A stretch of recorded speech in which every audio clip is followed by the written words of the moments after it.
Shalom warga kerajaan. Ada satu tema yang pasti tidak disukai oleh semua manusia, yaitu penderitaan. Padahal di dalam kitab Ibrani pasal kedua ayat 10 dikatakan bahwa Kristus disempurnakan dengan penderitaan. Kalau sekedar kena corona, harus pakai masker, harus divaksin, itu bukan penderitaan, saudara ya. Penderitaan di sini disebutkan adalah penganiayaan. Dan kita tahu setelah semua tanda-tanda itu terjadi, yaitu di mana ada kelaparan, ada gempa bumi di segala tempat. Baru kemarin ketika direkam ini, ada gempa bumi bersama-sama di Padang dan di Bali. Dan itu semua cuma wake up alarm buat kita semua. Sebab firman Tuhan mengatakan setelah semuanya itu ada peperangan, saling membunuh, dan kelaparan, dan semua yang disebutkan tadi, katastrofi itu akan ada penganiayaan. Kamu akan diserahkan kepada penguasa-penguasa. Kamu akan diadili di mahkamah-mahkamah agama. Tapi itu adalah PHK. Penganiayaan hadirkan kesempatan. Saya ulangi sekali lagi. PHK, penganiayaan hadirnya kesempatan. Dan tidak usah kamu berpikir apa yang akan kamu jawab. Ya, bagi pengikut Kristus itu saya biasa. Saya tidak usah cerita di sini. Sejak 40 tahun yang lalu saya mengalami saudaraku fitnah, aniaya, ancaman, intimidasi berulang-ulang dalam hidup saya. Tapi saya mengerti satu hal. Pertama-tama ketika Nabi Musa meninggalkan Mesir tanpa takut, dia menganggap penderitaan karena Kristus, menganggap penderitaan karena Kristus lebih dari seluruh kekayaan Mesir. Dia bisa jadi Firaun berikutnya. Dia memilih sengsara bersama umat Tuhan.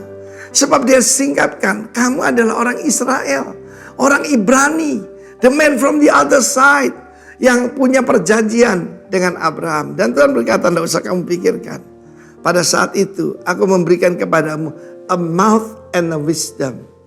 Di dalam Kisah Rasul pasal ke-7, kita melihat bagaimana Stefanus ketika declaring God's mandate, dia terangkan mulai daripada saudaraku, dari Musa, David sampai kepada Kristus, dan yang mendengarnya tertusuk hatinya, dan dia dirajam batu jadi martir yang pertama.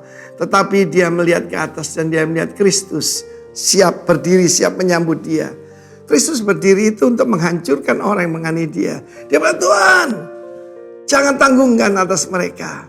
Dengan berkata demikian, dia menyerahkan nyawanya. Luar biasa. Penganiayaan itu sesuatu yang normal buat pengikut Kristus. Kamu akan dibully, kamu akan dihina, paling sedikit dipersulit, paling sedikit mengalami ancaman, intimidasi. Tetapi juga akan tiba waktunya orang yang membunuh kamu mengira mereka berbuat bakti bagi Allah.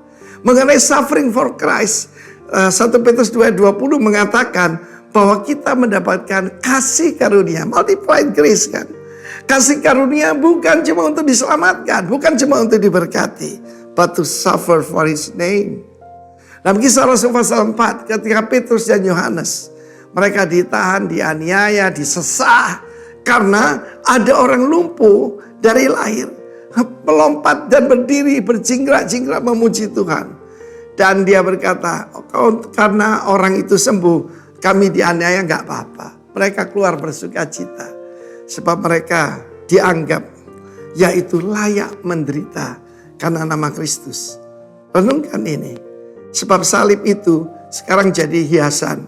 Salib itu adalah alat penganiayaan paling keji di dunia.